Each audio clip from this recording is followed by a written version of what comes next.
Thank you. Thanks very much. Thanks. Well, I'll just start off by saying I'm no Teddy Roosevelt, David, nor am I a David Mingy or Peter Gove, but I'm going to talk tonight about all the other people that I am not and the people that I have learned to look up to in my lifetime. Because my goal is, I have to sort of take you through the history because that's the promise, but my goal is really to express to you what it means to be a Minnesotan. And Cortland, I know where you're going, but you'll miss us. And Superintendent Lebovitz, you've already told me how much you're going to miss us. So that's what I want to talk about. I'm not talking about the person who starts every day and every conversation with a weather report. And as we age with a 5-minute health status report, rather the person who learned early in his life and had reinforced along its personal and professional path what it means to build on the gift of life in this community. A better future for our kids, our grandchildren, and our neighbors.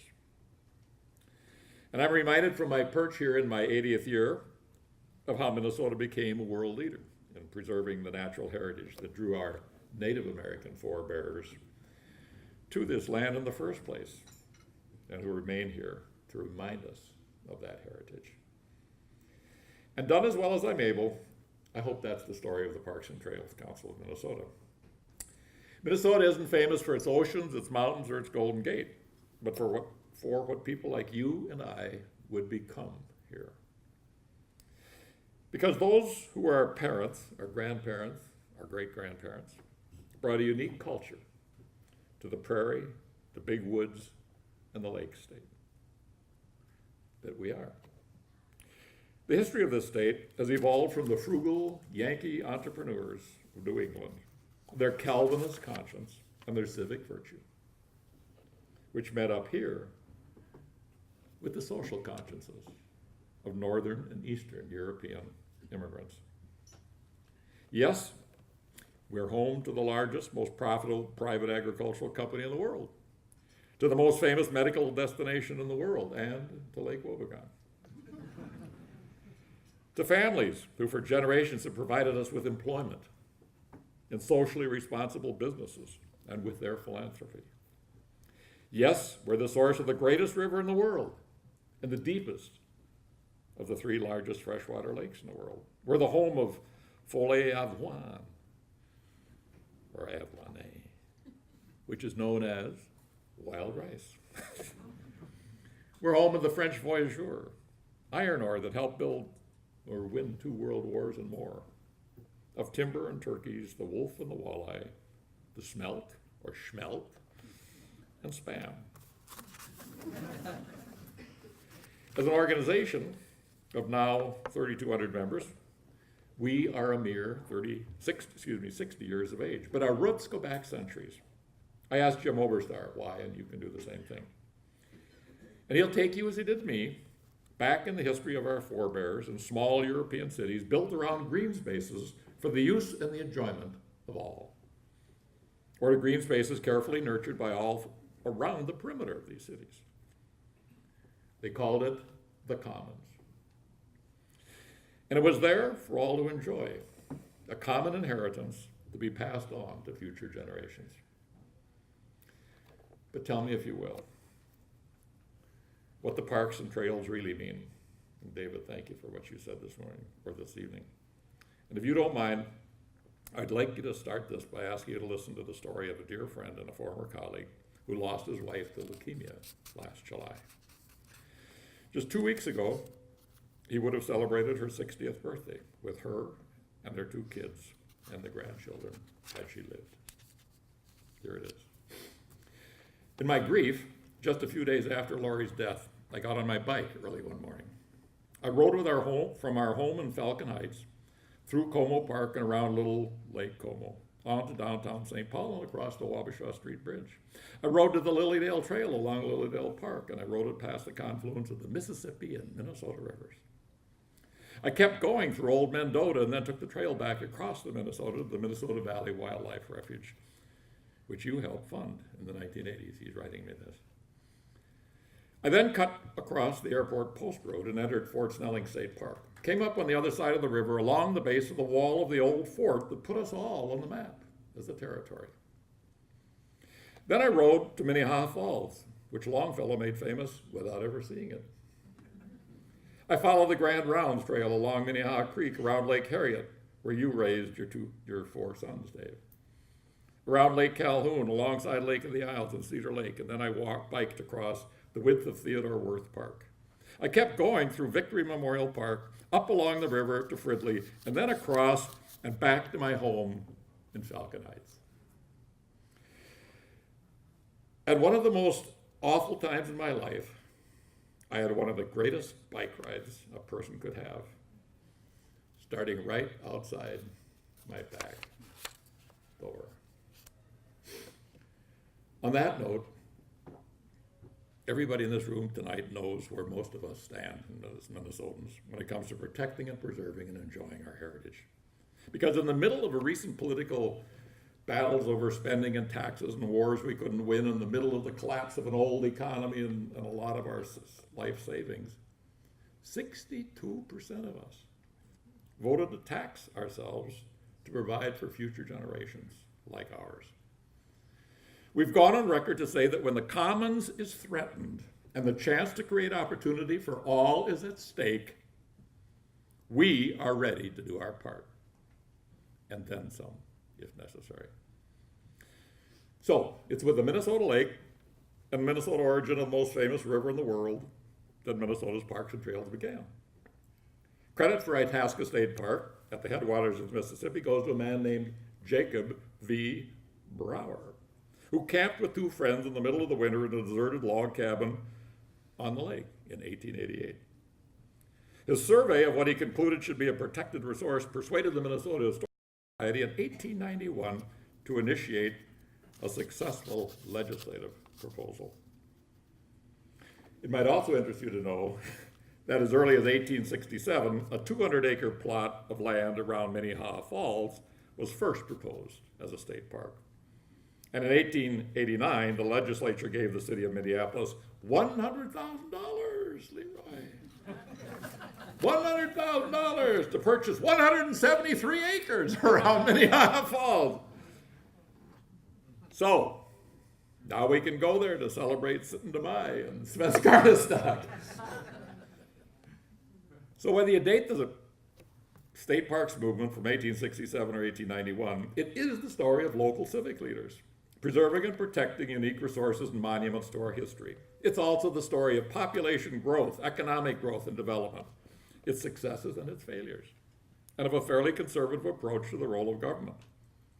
So what I'm going to do to make my case tonight is describe the evolution of parks and trails in Minnesota in 3 stages. The first, natural resource development. The second, land development. And the third, I'll call the environmental health or environmental conservation period. That's what Bob Herbst called it.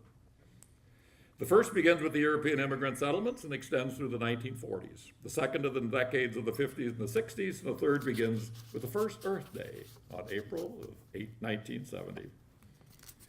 The first period makes the case for the leadership of individuals and communities of individuals, and a relatively small role for public investment. The second period for focusing these leaders on a collective effort to influence the entire state community and its elected leaders to make substantial public investment. This is where we come in. It's also the beginning of a strong influence from our national government. And the third period deals with the impact of population and economic growth on the environmental health of the community. It expands the resource preservation instinct to focus ever more on protecting both the resource and the people of the state and the region. And it becomes both an influence on national policy and a dependence, if you will, on federal appropriations. Time doesn't permit me to share all the important events, nor to mention most of you who should be credited with making this history what it is.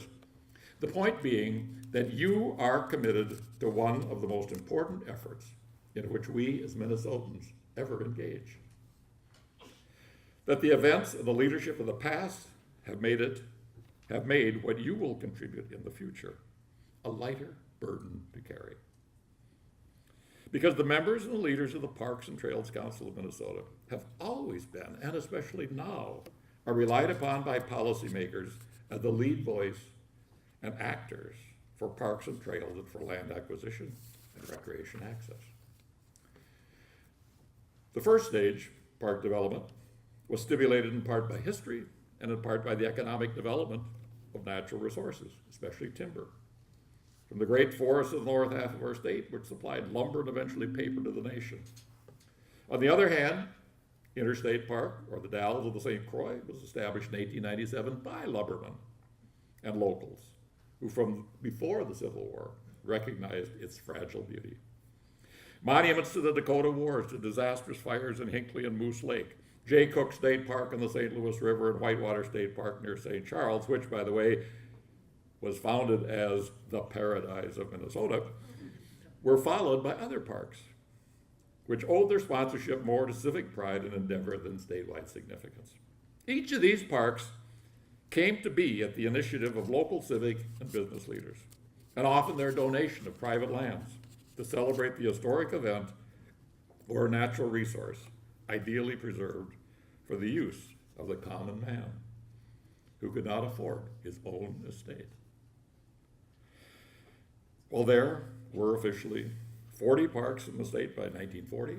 Minnesota was only slowly beginning to think systemically and professionally about its investments. Parks like William O'Brien, Nurse Grand Woods, and McCarthy Beach, and Helmer Myrie, plus the acquisition of some of the more significant first parts of what became the famed state parks along the North Shore, were evidence of better things to come. What stood in the gap between minor league and major league parks wasn't leadership.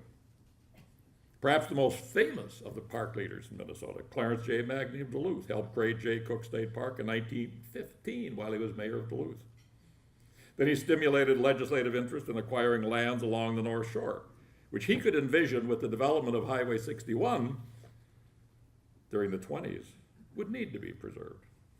And he concluded his career as a state Supreme Court justice and as the leader of the Minnesota Council of State Parks at its birth in the 50s. There was also the nationally renowned professional leadership of Theodore Wirth in Minneapolis. It was a greater public financial investment that was needed in properties as properties became more valued for private purposes. So we're at stage two. Remember, this is the one I call the land development period. Our parks leaders pressed their representatives to increase public investment in land. The baby boom had started. Homes were expanding into suburbia. We first heard that word. Consumer demand was feeding new business and industry. Being retailers, the Dayton brothers were creating shopping deals. But they were also the civic conscience that sought to prepare the community for the future. They strongly supported the Citizens League, focus on citizen-based problem definition and thought-out solutions. They hired the progressive city manager, Wayne Thompson, away from Oakland, California, just to help government and business leaders in Minnesota focus on imaginative policy change that sought to prepare this community for the future and to help us anticipate changes in land use. Meetings of corporate CEOs at the Minneapolis Club, rather than plotting anti-union strategy as they did in the 1930s, drove consensus behind good public policy. And they remain to this day unique gifts to the Parks and Trails legacy of the community. And the theme, I guess, of this period could well be Will Rogers' famed quote, "They ain't making land no more." In 1953, the legislature authorized a park permit fee of $1 a year to create a maintenance fund for parks. And about the same time, a 44-year-old civil engineer named Udert W. Hella, forever known as Judge Hella, was appointed director of the Parks Division of Conservation. Conservation Commissioner Chester Wilson and Parks Director UW Judge Hella were committed to professionalism in developing a state park system, but recognized, as has already been pointed out, I think by the commissioner, that a citizens' legislature would better respond to the leadership of citizens. At their suggestion, the Minnesota Council of State Parks was formed by the Itasca State Park Advisory Board had meetings at Douglas Lodge on September 19th and December 3rd of 1954. It had 16 members, including Justice Magny. It was chaired by Al Marshall, the publisher of the Red Wing Daily Republican Eagle. In 1963, the invited membership was expanded to 50, and in 1967 it was renamed Minnesota Parks and Trails Council, and the Minnesota Parks Foundation was created to raise money and gifts of equity and land. In 1987, it became an association of all of us who wanted to be leaders in parks and trails. A state senator from St. Paul had been elected governor in 1960. Elmer J. Anderson came to Minnesota from his boyhood home in Muskegon, Michigan. Raised in relative poverty by a divorced mother, Elmer loved to roam the shores of Lake Michigan, collecting nature specimens. At age 13, he started writing a newspaper column called Birds of Muskegon, which grew into Birds of Michigan. Elmer grew up to run H.B. Fuller and to become a state senator. And in 1957, he was asked by Al Marshall, Commissioners George Selke, and Judge Hella to carry the bill to create Frontenac State Park on the site of the last French fur trading post on the Mississippi. He ran for governor in 1960, and like all progressive Republicans, fell in love with northern Minnesota, its people, and the prospect of cutting into the DFL vote on the range. Which, among other things, led to a chance meeting with Theodore Worth's son, Conrad, who was then director of the National Park Service. And Worth planted in Governor Elmer the notion of a voyageur's national park.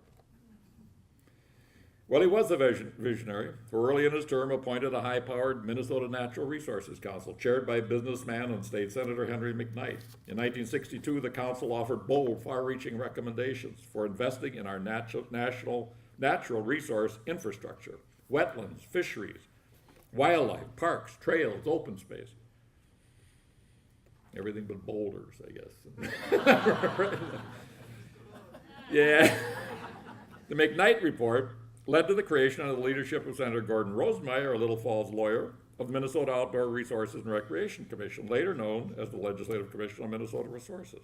Funded by a percentage of the cigarette tax, what later became LCMR, was the cornerstone of the state's natural resource investments. F. Robert Edmond was hired as resource and planning coordinator. In that role, he was able to provide legislative leaders with the research they needed to enact nationally recognized development policies. Among them, the creation of a state planning agency to help a part-time legislature anticipate the future. Sam Morgan was a lawyer at Briggs & Morgan in St. Paul, which numbered among its clients H.B. Fuller Company. The Morgan in Briggs & Morgan was Sam's dad, who died in 1957, and left Sam feeling comfortable enough by 1961 to dedicate an appreciable part of his time, and that of his trusted, and all I think of, that of his trusted assistant, Mary Johnson, to the work of the Council of State Parks. Thanks to Marilyn and Tom Utter, I have a copy of the story of the first 20 years of the Minnesota Parks Foundation that Sam wrote in his 90th year, entitled Environmental Recollections. It's a great piece of work, Jonathan. The original directors of the foundation are men history will not forget. Reuel Harmon, president of Webb Publishing; Goodrich Lowry, chair of the Northwestern National Bank; Arthur Roberts, Duluth attorney; Tom Savage, an original environmentalist and a wealth management advisor before they had names for things like that; Henry Heine Sampson, New Ulm attorney, who was also Governor Levander's hunting buddy; Al Marshall and Sam Morgan. We see Sam Morgan's hand in the creation of the Washington County Land Trust, 1991, and chaired by David Hartwell, a grandson of Charlie Bell, of General Mills and Bellwin. It later became the Minnesota Land Trust, 1991, chaired by David. Today, it's a big asset. Sam's description of the last-minute lobbying effort to establish Afton Park in 1969, with its detailed assignments to some of the state's most prominent citizens, it's really fantastic, to contact the governor, the key legislators, influential lobbyists, has become a classic for teachers of public policy in Minnesota. The 60s and the 70s saw the greatest surge in citizen leadership. It was also a time of major transition in the role of government in our country and our state legislators in Minnesota had full-time jobs at home and met just 4 or 5 months every other year. They called themselves conservatives or liberals, but were able to get more done than Republicans and Democrats now manage in 4 years, with all due respect. A genuine citizens legislature took a professional approach to the task of anticipating the impact on natural resources of a developing economy and population growth. In just 2 short sessions, 1961 and 63, 15 state parks were authorized, from Banning and Bearhead to Big Stone, you gotta say that fast, and from Fort Snelling to the Upper Sioux Agency. My political party in the 1960s and 70s was made up of progressive urban Republicans and more frugal rural conservatives. My boss, Governor Harold Levander, was conservative enough to look askance at the great societies and the new frontiers in Washington, D.C., preferring to work with the Minnesota legislature to create uniquely Minnesota governmental solutions to commonly shared problems, presented by its citizens, defined by citizen legislators, and solved by finding common ground between the left and the right. How well I recall Harold Levander's concern that he might be remembered in 1967-68 as the first governor in the state's history to approve a state budget of more than $1 billion for the biennium. Levander's 4-year term marked the apex of the nonpartisan citizen leaders' influence on public policy. The Citizens League under Vern Johnson and then Ted Coldry recruited study committees of critical topics that attracted top-flight participation.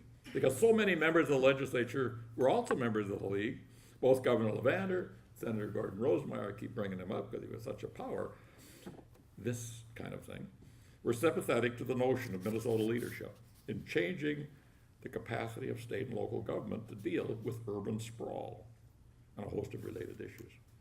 A Metropolitan Council of 15 citizens appointed from 15 districts in the 7 counties was created, along with a Metro Sewer Board and Metro Transit Commission.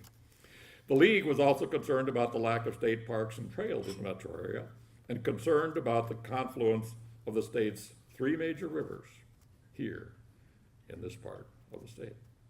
It pointed to the fact that a region with 704 lakes and 1,295 miles of shoreline had a once-in-a-lifetime opportunity for public access. The Hennepin County Park Reserve District had been established a decade earlier, not as an agency of county government, but dependent on its tax base.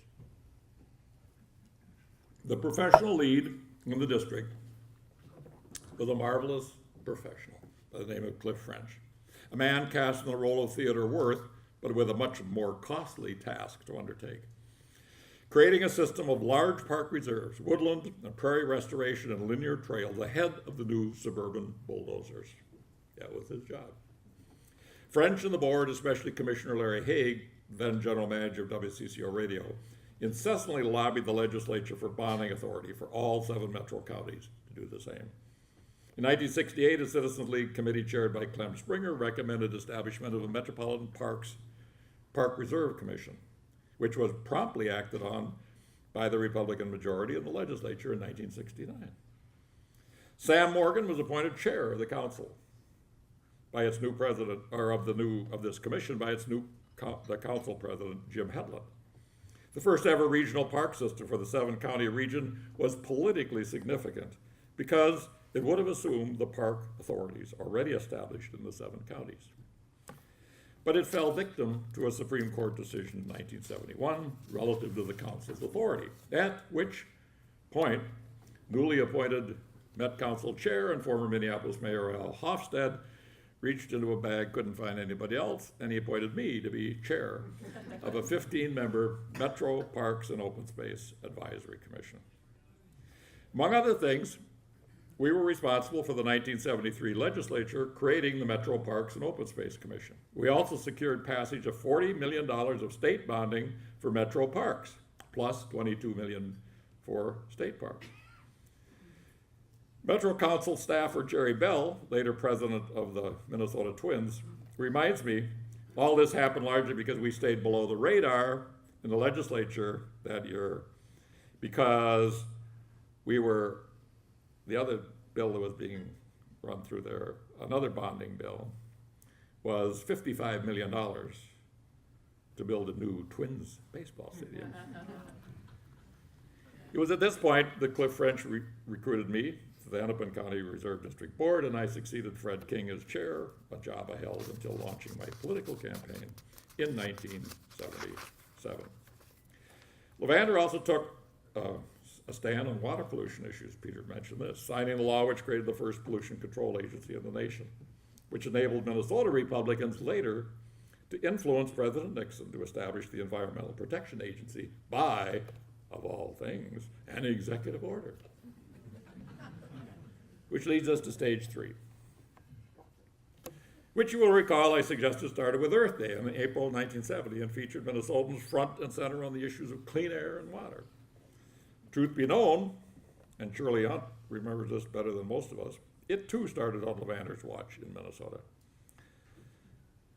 with the mecca of environmentally involved citizens, fired up about storm and sanitary sewer effluent and North Star steel effluent poured by St. Paul into the Mississippi. Raw sewage from Hopkins was being poured into 9 Mile Creek, leading to the Minnesota River. The Allen S. King NSP plant on the St. Croix was pouring sulfur dioxide into the air, and Reserve Mining was dumping taconite tailings into Lake Superior, giving rise to Arlene Lato and the Save Lake Superior Association and a young man my age by the name of Grant Merritt.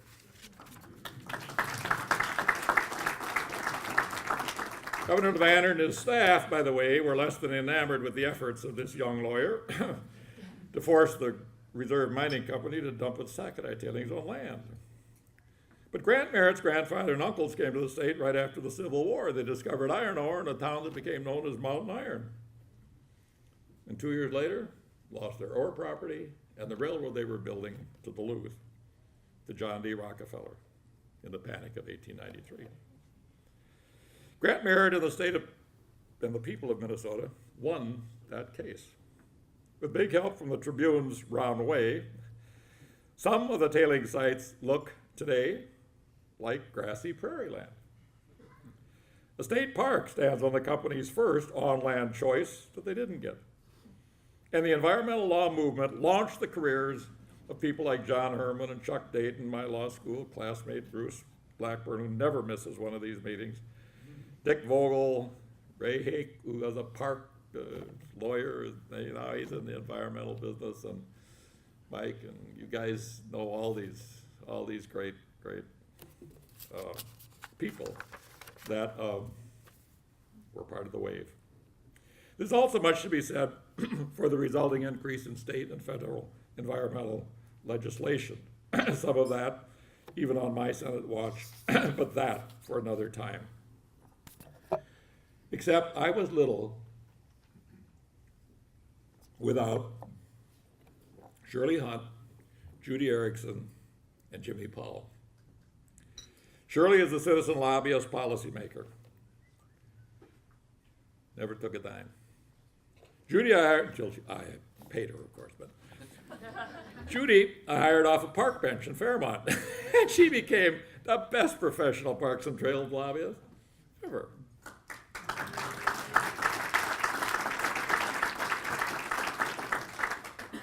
And Jimmy came to work for me in 1975 when I was doing the Governor's Commission on the Arts.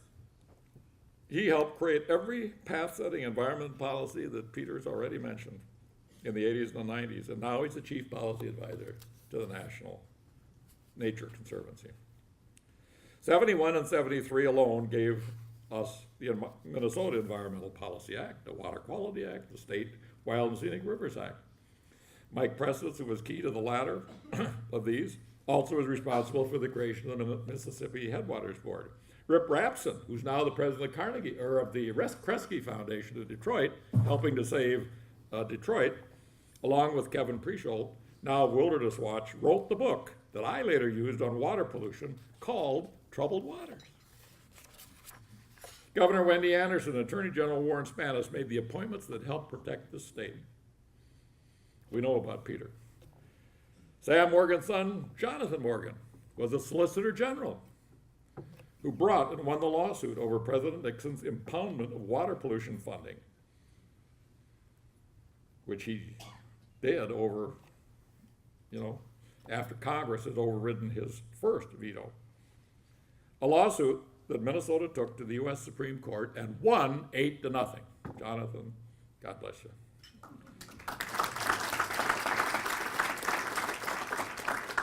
The influence then and later on national policy of people like Bob Herbst, who started as a Cambridge forester, graduated to Keep Minnesota Green, and ended up after his tour as DNR commissioner as an assistant secretary of the Interior.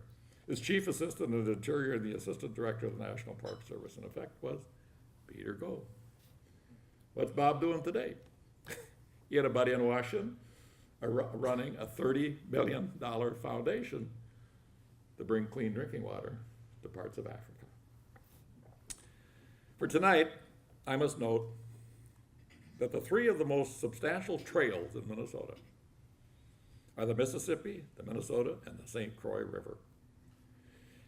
During my brief tour as chair of the committee that launched Metro Parks and Open Space Bonding, I learned just how critical each was to our state parks and trails, but how difficult to subject to state, regional, or local parks trail policy because of conflicting economic use and governmental jurisdiction. We all learned that rapid population and land development could ruin the health of the rivers. These rivers in particular, national resources each, focus citizens and policymakers on their environmental health and their significance as trails. I must say tonight that the work of environmental lawyers in our community and legislators here and in Washington and citizen leaders have given us the Upper Mississippi Corridor Study, Mississippi National River and Recreation, thank you Bruce Bento, to the Critical Areas Designation Law, the Minnesota Valley National Wildlife Refuge. Thank you Elaine Malott, Mary Alice Seal, Dick Dare, Ed Crozier, Rick Schultz. The latter two came out of the Interior Department. Behind every one of the many trails in Minnesota, you find two critical elements. And gosh, you did a good job talking to us about this. Members of the Parks and Trail Councils like Sam and Peter Seed at Gateway, and Craig and Nadine Blacklock, and Alan Lind on the Lake Superior Kayaking Trail, and the list is long. And second, communities and civic leaders and hikers and bikers and snowmobilers and mountain climbers and runners to help the Trails Council in our efforts to help city councils, county boards, school districts, and state legislators understand their role. We celebrate the contribution the staff makes to Cannon Valley, Millstown, land swaps, to the Loose Line, Paul Bunyan, Cuyuna, put every trail as a hero. The untimely death of Paul Bunyan's Terry McGaughy gives us one of the best examples of genuine leadership. Terry never missed an opportunity to celebrate the accomplishments of other people. Never.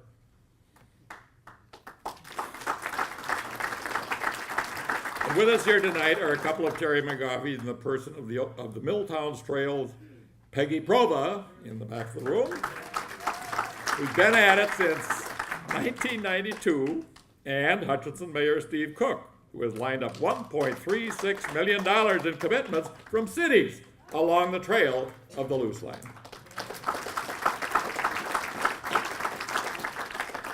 But David said, you earn this recognition and so forth for the work you do in public places. But David, you also earn it because we learn what is a public servant from you. That's why you got that award. And the point you made about what we all have in common, Jim Klobuchar also told me, because Jim was doing this Jaunt with Jim thing. This is before anybody knew what a Klobuchar was. He called it a community on wheels, a community of friendships, created and renewed every year, right? That's what it is.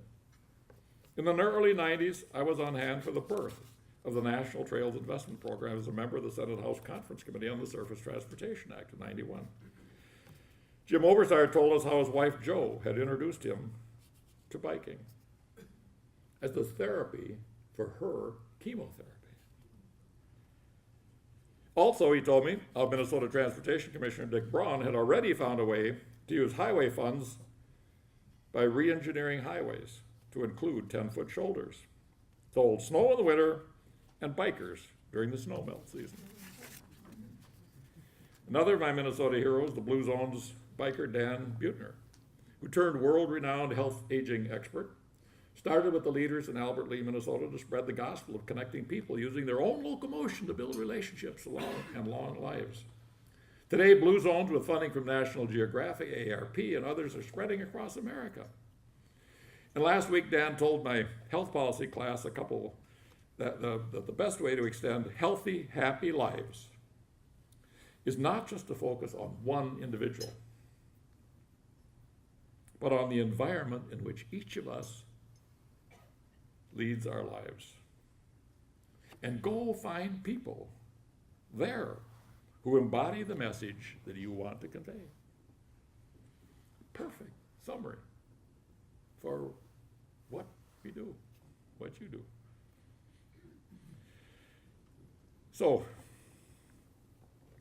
I want to say, as I begin to close, that many professional people in Minnesota are like the proverbial gifts that just keep on giving. Buettner started out needing me to get an Alaska senator to permit Dan and his brother to bike the first 452 undeveloped miles of the Alcan Highway in order to get to Tierra del Fuego. Look at them now. You can think about Minnesota as one big artist colony. Men and women who love to capture the natural beauty of this state in a camera, on an easel, or in a wildfowl stamp reproduction. God, the list is so long. And their work is here, and it's everywhere. Advertising what we all do and what we've all inherited. That included Les Cuba, who left an original Pinot Noir on our living room carpet one evening.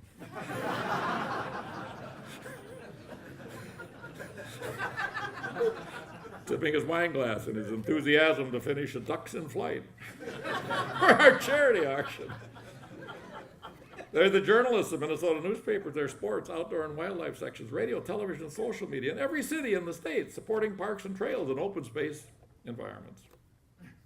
They're dedicated environmental educators and the longtime Minnesota families that support them. Olivia Dodge, Connie Shepard Otis, who lived with us for so long, Elmer Anderson and his Arboretum, Eleanor and Fred Winston, who are right out here. Whenever the cause calls the best, they're always here. Mike Pritchard, Marty and Esther. This gets to be a long list.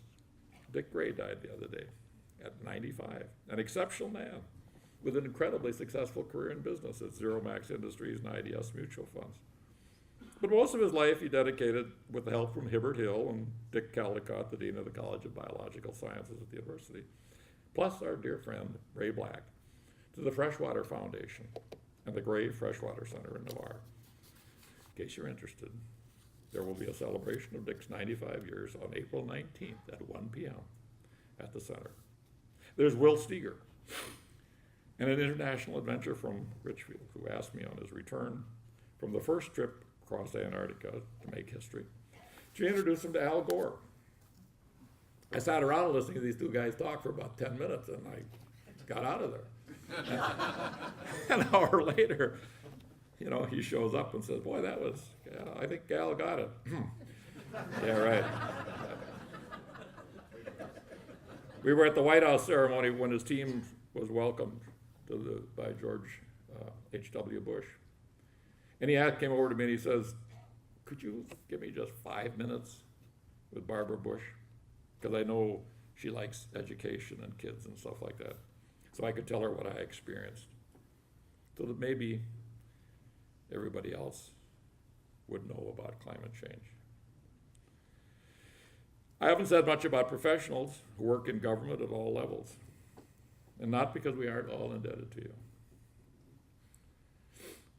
for choosing this profession, particularly in these times, but because you're sensitive to the role that responsible citizenry and their elected representatives must and can play in a democracy, from 16 years in elected and 4 in full-time appointed office, and from the bottom of my heart, I want to say to you, thank you. Thank you.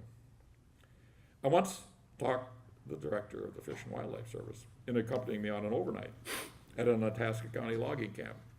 Talked him into getting up early, heading into a rowboat, out onto a small Minnesota lake at the crack of dawn of a beautiful August day.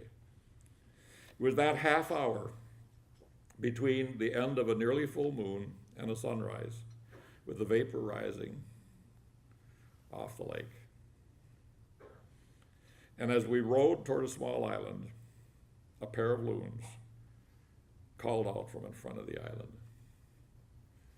and then started down the black, watery runway to launch themselves noisily into the sunrise.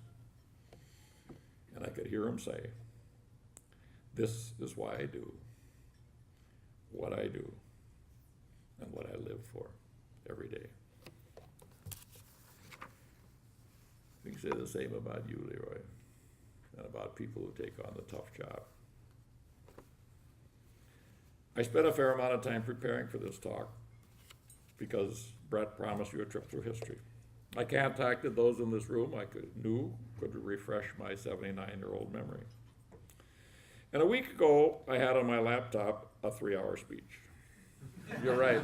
You're right. Yes. Mm-hmm. Describing 60 years of our history. Then Brett sent me an email saying, and I quote, "Judging by what I've been hearing from our members, I know your speech is going to be one for the ages." End quote. I went totally to pieces. This is, Susan will tell you that. I'm not telling you the half of it. So Susan said to me very simply, "You are now in possession of the clues to a treasure unique in Minnesota. You know who made this history possible. It's the job of the members of the Parks and Trails to tell that story. Why don't you challenge them with the few examples you know best out of the thousands that you call heroes to do an oral history before any more of what you call giants slip away." So this little talk is not intended so much to be about what we've done in 60 years of Parks and Trails, but who we have become. Because the example of our forebears has left us a legacy and a calling to leave this state much better for our having lived here. I grew up in Minnesota among giants of the earth, and I was eventually given the gift of representing them. By standing on the shoulders of men and women, like those in this story, I was able to do it. And I think that's exactly what you were saying to us tonight. Earlier this month, the DNR announced 9 million of us visit our state parks in 2013, right? Something like that. John Gunyu, chair of the board at Three Rivers, claims 10 million visitors to the Three Rivers Park system last year. And I thought, in times that seem as tough on public policymakers as they seem today, it's kind of easy to take our natural resources for granted because there's so many and they're so convenient now. But I'd like to remind you that there's a reason other than visitor counts that we do this. Parks and trails and heritage preservation bring people together. Even at times when we're divided by stand your ground laws, legislated religious beliefs, opposition to paths to citizenship for immigrants who were much too young when they came here to even be charged with doing anything illegal. Or as we're divided by new information technology, which was meant to bring us closer together, but seems to be driving us apart. It's the rare public policy today that is not partisan.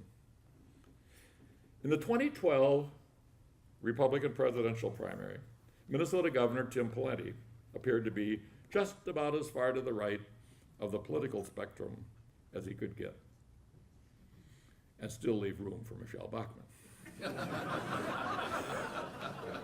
Can't believe I said that.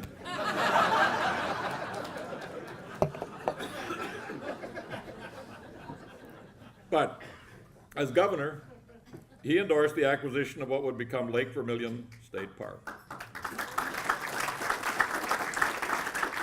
which made it possible for the Democratic Senate tax chair, now DFL Majority Leader, Tom Bach of Cook, to get the job done. At 2 in the morning, on the final day of the session, just as the fireworks were going off to celebrate the state's sesquicentennial. Why is this? I suggest that a conservative governor, in a time of anti-tax, anti-spending, anti-government partisanship, sensed that South St. Paul and Minnesota would always be his home. It's a sense of place that each of us has. That even a South St. Paul truck driver's kid, whose family couldn't afford a place at the lake, could afford a shared home on the lake available to everyone, even if it happens to be 5 hours away. And that, my friends, is what Jacob Brower, Supreme Court Justice Clarence Magney, the 13-year-old author of Birds of Muskegon, who became a governor of Minnesota, Sam Morgan, Terry McGowie, Cliff French, Brett Feldman's dad, Harvey, Peter Gove, and every one of you represents not just our past, but our future, and that of our grandchildren. Thank you very much.